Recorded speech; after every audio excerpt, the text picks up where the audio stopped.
श्रोता तथा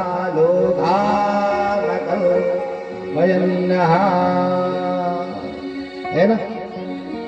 और वेद मंत्रों के साथ जब भोग लगता है तो उसका रस भगवान ले लेते हैं, छाछ आपको छोड़ देते हैं, प्रसाद रस तो भगवान ले लेते हैं, या भगवान खुद ही उस रस में समा जाते हैं, दोनों बात है। तो भैया आप ये मानते हो ना कि भगवान हमारे अंदर भी बैठा है, मानते हो कि नहीं? आत्मा में परमात्मा बैठा है, मानते हो कि नहीं? तो भैया आत्मा में बैठे हुए परमात्मा को क्यों शराब पिलवाते हो? ध्यान देना, बड़ा अध्यात्म है। बाह्य जगत में अगर मूर्ति में परमात्मा का दर्शन कर रहे हो तो अंतर जगत में अगर परमात्मा की सत्ता को अपनी आत्मा में मान रहे हो तो उस जब जानते हो कि बाह्य जगत का परमात्मा जो मूर्ति में बैठा है ये शराब का भोग नहीं लगाता, गांजा का भोग नहीं लगाता, प्याज का भोग नहीं लगाता, तो आपके अंदर बैठा हुआ परमात्मा वो कैसे शराब पी लेता है, कैसे बीड़ी सिगरेट पी लेता है, कैसे मदिरा पी लेता है, कैसा मांस खा लेता है महाराज, और कैसा उसको खिला देते हो आप, है? तो मैं तो ये मानता हूं कि उस आत्मा में परमात्मा नहीं होता जिस आत्मा को मांस मदिरा खिलाया जाता है, नहीं होता महाराज। ये आप जोरदार बजाओ, है ना।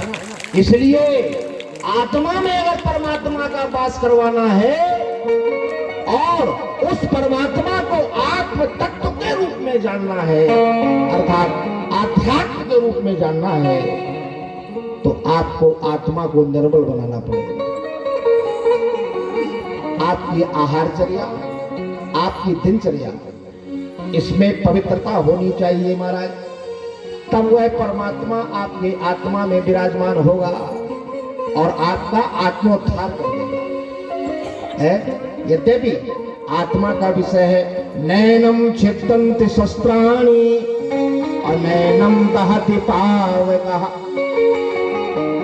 है ना। ये आत्मा का विषय है, अजर है, अमर है। लेकिन जहां तक परमात्मा का विषय आता है, आत्मा से जुड़ा, तो प्रसंग यही है महाराज जो मैंने सुना दिया, है ना। इसलिए भैया तन को निर्मल बनाओ, मन को निर्मल बनाओ और अपने धन को निर्मल बनाओ। तन कैसे निर्मल बनेगा? जब हम जल से स्नान करेंगे।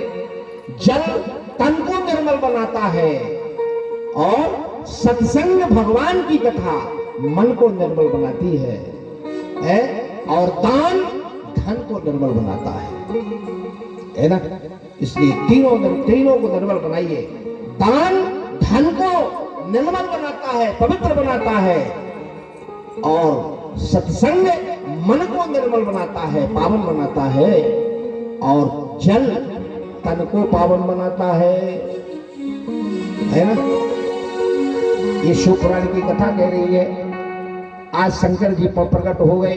भगवान विष्णु ने शंकर जी की प्रार्थना किया, ब्रह्मदेव ने किया, दोनों को श्राप दिया, दोनों को दंड दिया शिव ने। और फिर ब्रह्मा विष्णु कैसा पैदा हुए ये कथा शिव जी ने सुनाया ब्रह्मा और विष्णु को।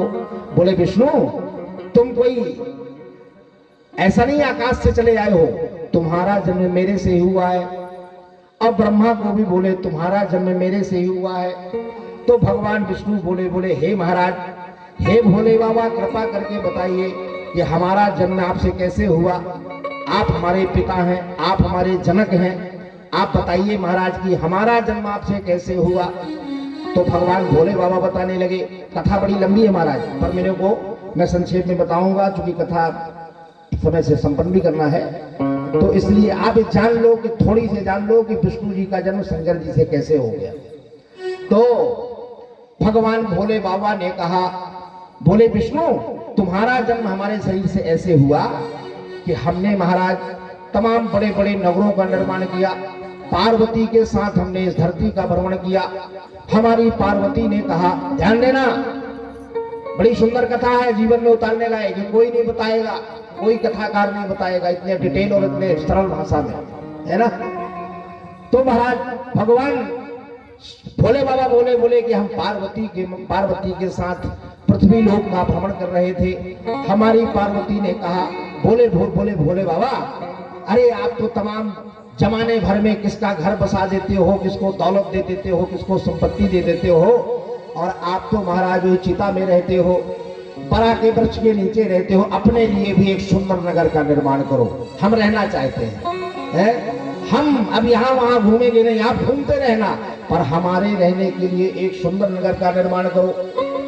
ऐसा जब पार्वती ने कहा तो भोले बाबा ने, जानते हैं कौन सा नगर का निर्माण किया इस धरती में? किसी को मालूम है? इस धरती में कौन सा शहर भोले बाबा ने स्वयं बसाया? जानते